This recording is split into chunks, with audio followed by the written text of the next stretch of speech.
Bharat Ratna doctor Bhimrao Ambedkar को कोटि कोटि नमन। ये कार्यक्रम डॉक्टर भीमराव अंबेडकर के जीवन पर आधारित है, जहां भारत की जनता के प्रति उनके योगदानों को पूरी सजगता से चित्रित और रेखांकित करने का प्रयास है। कार्यक्रम में दिखाई गई घटनाएं लब्ध प्रतिष्ठ पुस्तकों से ली गई हैं। इस कार्यक्रम के जरिए चैनल की ओर से एक विश्वसनीय, सजग और सकारात्मक प्रयास है कि डॉक्टर बाबा साहेब भीमराव अंबेडकर के जीवन की संघर्ष यात्रा एवं गौरव गाथा पूरे आदर के साथ घर घर पहुंचे और उनके योगदानों से सभी संपूर्णता में परिचित और आह्लादित हों। जीजाबाई,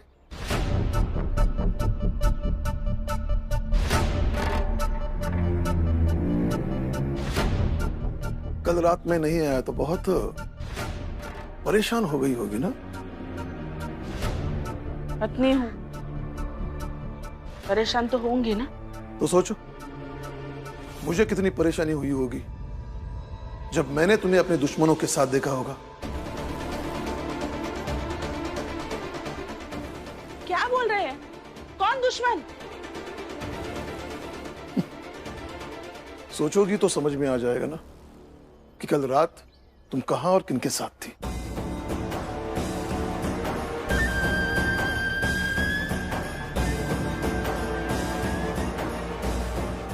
जीजाबाई,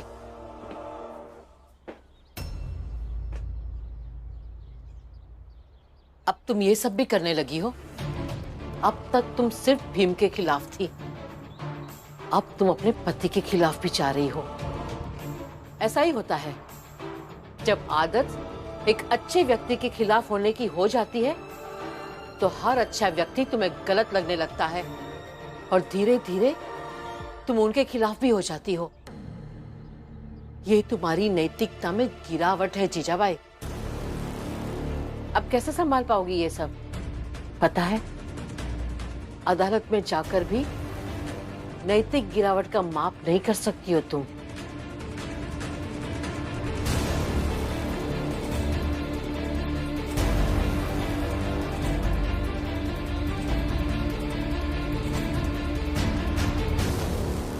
माय लॉर्ड, ये केस 6 महीने पुराना है, जिसका फैसला भी हो चुका है और गवाही के आधार पर पूरन का अपराध भी साबित हो चुका है। फिर भी इस बंद केस को खुलवाने का मकसद समझ से परे है। ये इस अदालत की कीमती समय की बर्बादी है। इसलिए मैं अदालत से दरख्वास्त करता हूं कि इस केस को बंद ही रखा जाए। बहुत सारे केस पेंडिंग है, उस पर ध्यान दिया जाए। That's all my Lord.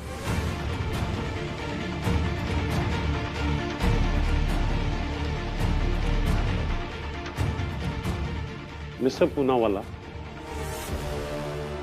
उस दिन आप जिस केस को ओपन करने की बात कर रहे थे, आपकी दलीलों में सैद्धांतिक बातें ज्यादा थी, कुछ भावनात्मक तथ्य भी था, मगर अब सबूत और तथ्य का समय है और फिर अदालत आगे सबूत की रोशनी में ही इस केस को देखना चाहेगी। सर, ये केस 6 महीने नहीं बल्कि 60 साल के बाद भी खुले तो इसे खोल देना चाहिए। साहब सबूत मांग रहे हैं, भावनाओं का खेल और आदर्शों का जादू मत फैलाइए यहाँ पर। बताता हूं ना, ये केस भर ही नहीं है सर, ये स्वयं से बन गई एक ऐसी कुरीति है जिसे समाज अपना अधिकार, अपना चरित्र समझ बैठा है। मिलॉर्ड, मैं कुछ लोगों को बुलाना चाहता हूं, इजाजत है? किन लोगों को बुलाना चाहते हैं?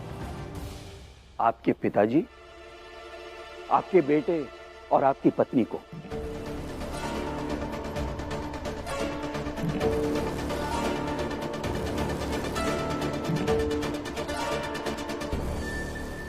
ये कैसी बातें कर रहे हैं आप? उन्हें नहीं बुला रहा हूं मैं, मगर काश बुलाते और वो भी देखते कि आप कैसे गलत लोगों का केस लड़ रहे हैं।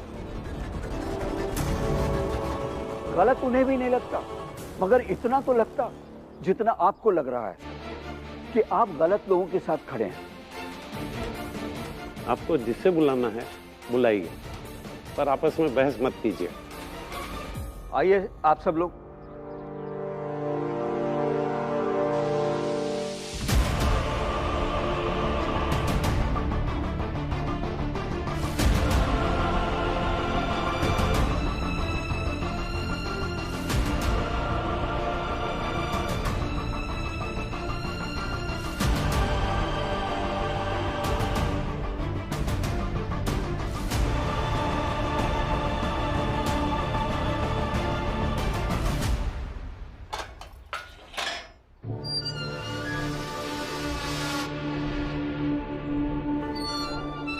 जोखू, जी साहब। चल बाहर घुमा के लाते हैं। नहीं नहीं साहब, हम बाहर न जाएंगे साहब। बाहर ले जाके आप हमका मार दोगे। हम न जाएंगे साहब। नहीं जाओगे तो यही मार डालेंगे। आप हिया नहीं मार सका तो हमका कहे कि आप हिया मारोगे तो हिसाब देना पड़ेगा आपको, लेकिन बाहर मार दोगे तो एनकाउंटर का नाम होएगा। ये ऐसे नहीं जाएगा। पकड़ो इसको, लेके चलते हैं। नहीं नहीं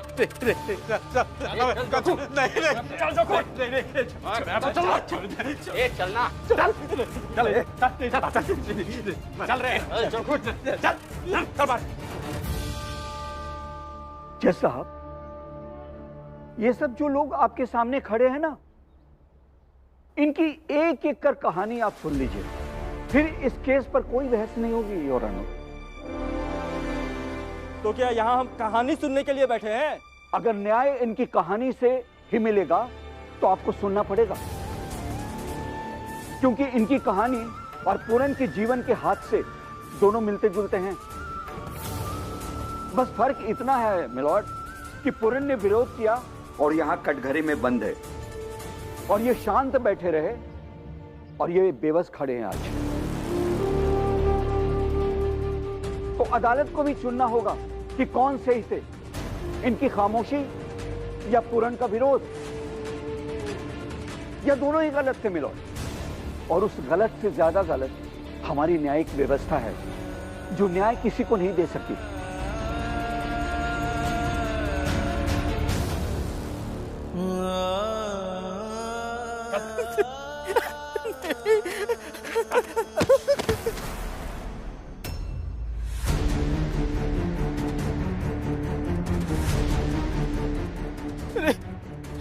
ये आपका कहाँ ले आए हो तुम लोग? कहाँ ले आए हो आपका? आज तुम्हारी कहानी समाप्त। और भीमराव नहीं है ना तुझे बचाने के लिए, वो वहाँ अदालत में बैठा है। वहाँ पूरन केस हारेगा, यहाँ तुम मरोगे।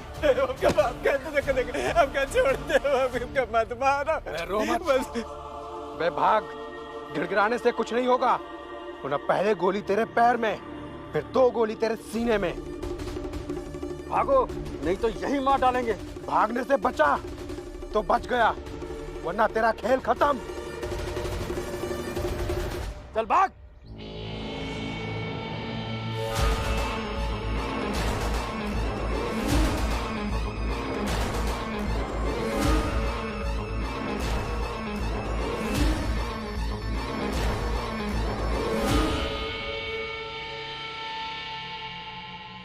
लेकिन अगर न्याय कहानी सुनते हैं ना सर, क्योंकि न्याय आपके कहने से नहीं बल्कि परिस्थिति के सारे पहलुओं को देखने और समझने से मिलेगा।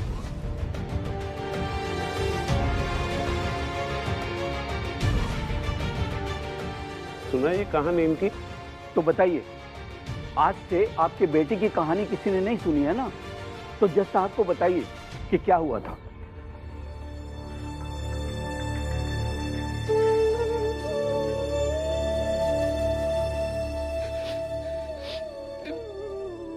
ब्याह के 4 दिन बाद ही मेरा बेटा पागल हो गया जज साहब।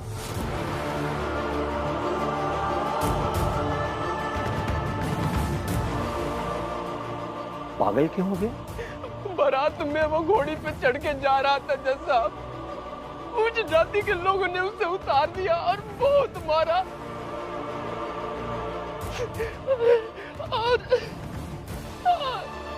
और उसके मुंह में कालिक पोत दिए जज साहब। और उसके बाद से सब उसे चिढ़ाने लगे। और उसके बाद में मेरा बेटा पागल हो गया जज साहब। मैं अकेला पड़ गया हूँ जज साहब।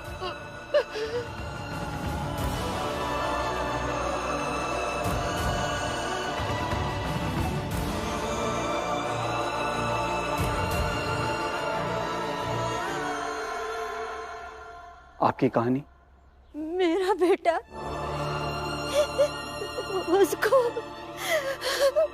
उसको घोड़े में से उतार दिया, शादी करने के लिए आगे नहीं जाने दिया। वो 6 महीने बाद वापस लौट कर आया घर। उसके बाद उसकी शादी की। 6 महीने तक इन ऊंची जात वाले लोगों ने मजदूर की तरह काम कराया मुफ्त में।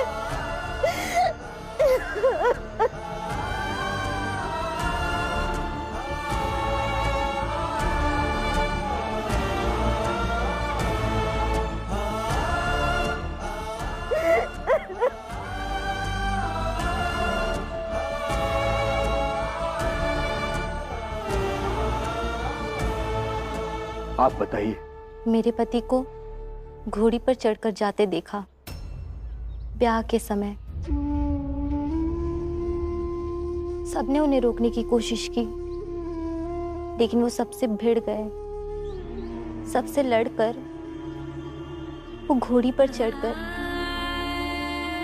मुझसे शादी करने आए, लेकिन ब्याह के 1 महीने बाद ही उन्हें मार डाला।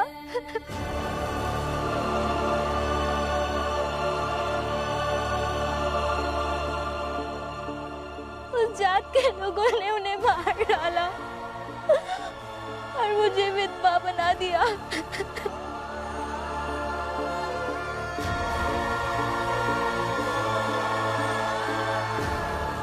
आप बताइए।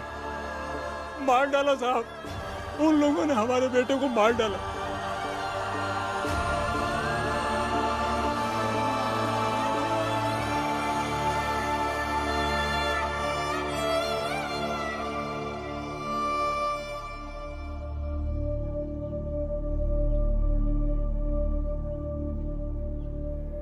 मिलॉर्ड, ये अदालत इन लोगों को रोते हुए देखे, फिर अदालत की कार्रवाई शुरू हो।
पूरन के आंसू न्याय मांग रहे हैं मिलॉर्ड, क्योंकि उसके बेटे के साथ भी वही हुआ है।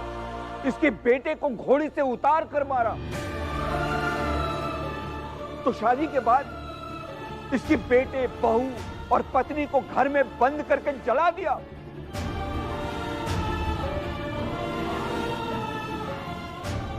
और पूरन ने शिकायत की तो ऊंची जात वालों ने पूरन पर ही उल्टा केस बनाया कि इसे और दहेज चाहिए था, मगर कम दहेज में ही मां बेटे शादी करने को तैयार हो गए। और इसी गुस्से में इसने सबको जलाकर मार दिया। ये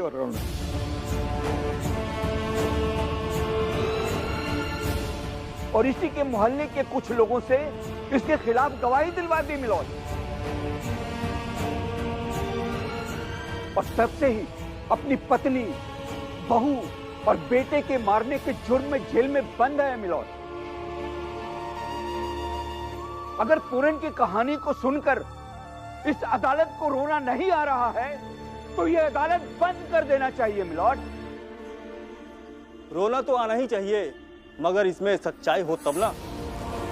माय लॉर्ड, 4 आदमी पकड़ के लाए, कहानी रटा दिया और रोने लगे। फिर चालाकी से उसे पूरन से जोड़ दिया। फिर अंत में एक भाषण जोड़ दिए, यहाँ किसी को रोना नहीं आ रहा है, फलाना ढिमकाना। इसमें सत्यता क्या है? इस लड़के को देख रहे हैं आप? क्या नाम है इसका? भीमराव। ये ऑफिस में काम करता था मिलॉर्ड, एक अखबार के ऑफिस में। वहां के पुराने अखबार में इन सब के बारे में छपा है। अगर अखबार में छपी ये बातें झूठी हैं तो झूठी खबर छापने वाले मालिक पर केस बनता है।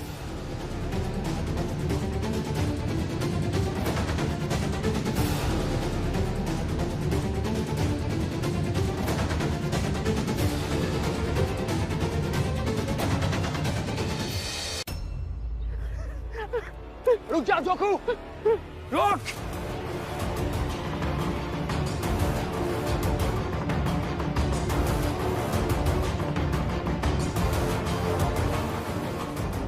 जोखू रुक जा, रुक जा जोखू, रुक। जोखू काका, आप भाग क्यों रहे? आप भागिए मत, आपको कुछ नहीं होगा। आप विश्वास रखिए, आपको कुछ नहीं होगा।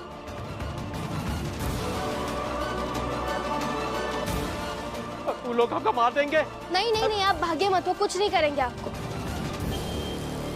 सबको यही मार डाले क्या? नहीं, ऐसा नहीं करेंगे, क्योंकि महिलाओं पर गोली चलाने के केस में हम फंस सकते हैं। अरे ऊपर से भीमराव की बीवी है, हमें छोड़ेगा नहीं वो। मगर ये साथ में क्या लेके आई है कपड़े में? बस जोखू को दौड़ा दौड़ा के दौड़ाते रहो। ये महिलाएं कब तक दौड़ेंगी? हमारा मुकाबला थोड़ी कर पाएंगी। जैसे इनसे ये दूर होगा ना, बस इसे मार डालेंगे। भाग जोखू! काका! जोखू भाग! रुक जाइए, आप ऐसे आगे नहीं बढ़ सकते। आप जोखू काका को ऐसे मार नहीं सकते और उन्हें थाने वापस पहुंचाने की जिम्मेदारी हम लेते हैं। हम लोग आगे बढ़ेंगे और जोखू को पकड़कर उसका एनकाउंटर करेंगे। देखिए, हमारे पास ये लाल मिर्च का पाउडर है। अगर आप आगे बढ़ेंगे तो हमें मजबूरन आप पर फेंकना पड़ेगा।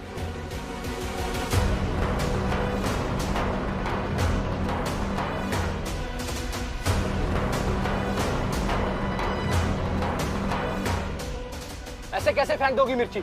हटो आगे से। आप बढ़िए मत आगे, नहीं तो हम सचमुच मिर्च का पाउडर डाल देंगे। देखिए, न्याय की नजर अगर अन्याय के रास्ते पर जाए तो उसे रोकना हमारा कर्तव्य है। और आप लोग आगे मत बढ़िए, नहीं तो ये मिर्च का पाउडर फेंकना पड़ेगा आपके ऊपर। ऐसे कैसे मिर्ची फेंक दोगी? अगर मिर्ची फेंकी ना, सबको अंदर कर दूंगा। हाँ।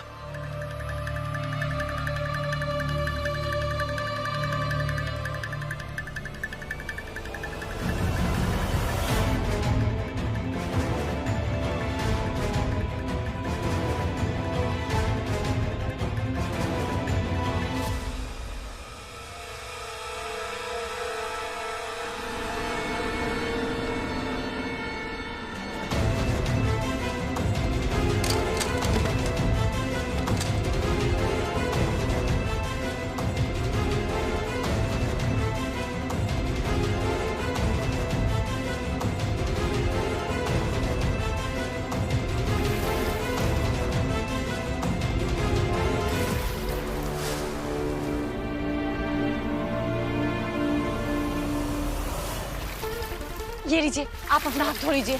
हम आप भी लीजिए, ये पानी लीजिए, पानी लीजिए।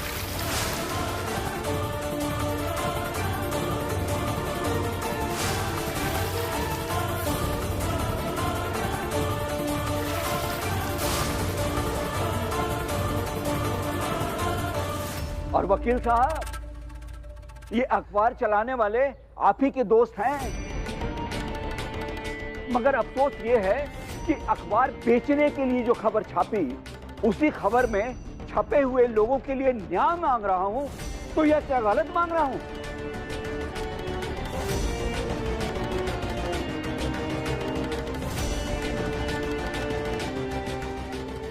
मिलॉर्ड, मैं चाहता हूं कि इस केस पर थोड़ा और समय दिया जाए और पूरन के गुनहगारों को ढूंढा जाए और उन्हें सजा दी जाए।